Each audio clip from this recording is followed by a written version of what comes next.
इस एपिसोड में हम द वो मूवी के सेकंड पार्ट को डिस्कस करेंगे। अगर आपने अभी तक फर्स्ट पार्ट को नहीं देखा है तो आई बटन पे लिंक आ रहा होगा, आप पहले जाके उसे देख लीजिए।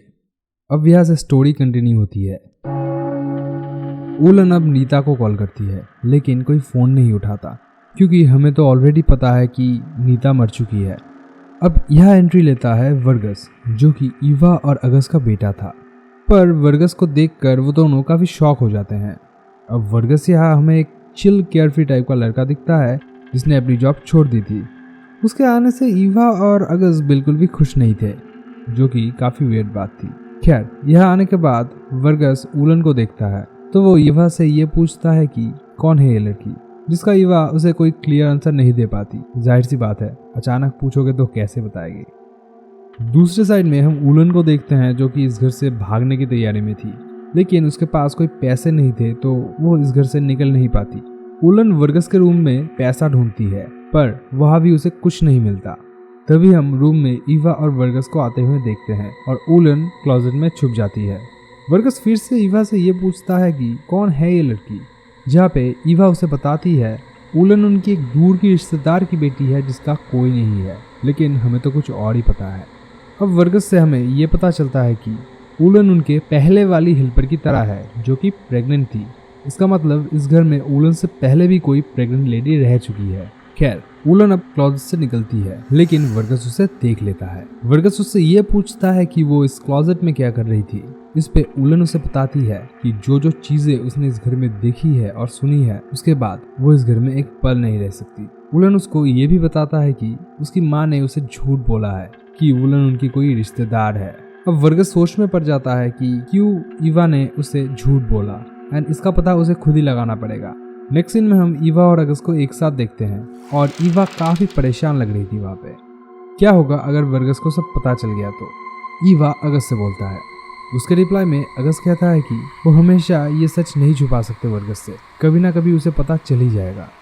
तभी हम अगस को देखते हैं एक लकड़ी के डॉल को बनाते हुए जिसे वो रेड पेंट करेंगे, और उनकी बातों से हमें ये पता चलता है कि वो वुलन को इस घर में किसी गलत मकसद से ही लाए हैं एंड जो भी हो रहा है वो सब वर्गस के लिए ही हो रहा है।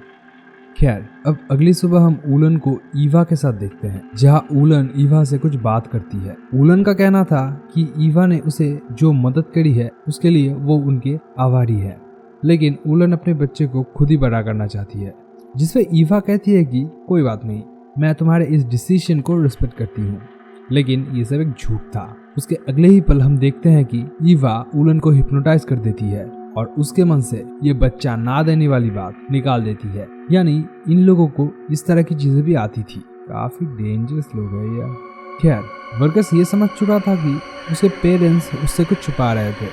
वर्गस के थोड़ा सा रिसर्च करने के बाद यहाँ पर हमें कुछ चीजें पता चलती है। जब वर्गस सिर्फ 10 साल का था तो इस घर की हेल्पर प्रेग्नेंट थी। जब वो 20 साल का हुआ तब उसके डैड के कोई रिलेटिव प्रेग्नेंट थी और अगले 2 दिनों में वो 30 साल का होने वाला है एंड उसके घर में वुलन है जो कि प्रेग्नेंट है। तो ये सब कोइंसिडेंस तो नहीं हो सकता। वर्गस और वुलन थोड़ा सा और इस बारे में जानने के लिए अगस की वर्कशॉप पे जाते हैं एंड उन्हें वहाँ पे कुछ चीज़ें मिलती है, लेकिन तभी वहाँ पे ईवा और अगस आ जाते हैं, पता नहीं कैसे, एंड वो पकड़े जाते हैं एज यूजुअल। ईवा उनसे सवाल करती है कि वो क्या कर रहे थे इतनी रात को, जिसमें वो ये झूठ बोल देते हैं कि वो दोनों एक साथ टाइम स्पेंड कर रहे थे।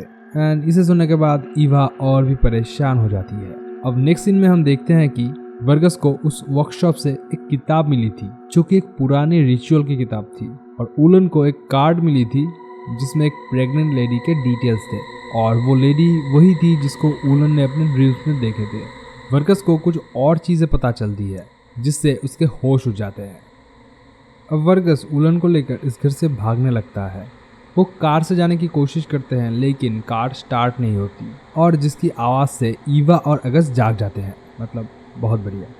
फिर वो दोनों पैदल भागने लगते हैं एंड वर्गस वुलन को बताती है कि वो जो प्रेग्नेंट लेडीज थी वो सब एक सैक्रिफाइस था अकॉर्डिंग टू द बुक। खैर, वुलन और वर्गस हमेशा की तरह पकड़े जाते हैं। नेक्स्ट सीन में हम वर्गस को बंधा हुआ देखते हैं और उसके सामने अगस बैठा हुआ था। अब गुरु यहाँ पे खुलते हैं इस कहानी के असली पत्ते। दरअसल वर्गस जब पैदा हुआ था तो वो जापानीज सैक्रेड वेंसडे को पैदा हुआ था, और ये माना जाता है कि उस दिन को पैदा होने वाले बच्चे कर्स्ड होते हैं। इसकी वजह से हर 10 साल में वर्गस को जान का खतरा हो जाता था। वर्गस जब सिर्फ 10 साल का था तब उसे एक जानलेवा बीमारी हो गई थी। तब उन्होंने एगन के कहने पर यह रिचुअल स्टार्ट किया था। इस रिचुअल में उन्होंने उस हेल्पर की बच्चे को यूज़ किया था जिसको उन्होंने एक लकड़ी के डॉल में डालकर जला दिया था, जिससे उस लड़की की उम्र वर्गस को मिल सके और वो उस बच्चे की माँ को भी ख़त्म कर देते थे। इसीलिए ये सब विशन उलन को आ रहे थे। दूसरी बार जब वर्गस 20 साल का हुआ था तो उसको एक जहरीले सांप ने काट लिया था। उस वक्त उन्होंने अपने किसी रिलेटिव के बच्चे को यूज़ किया था।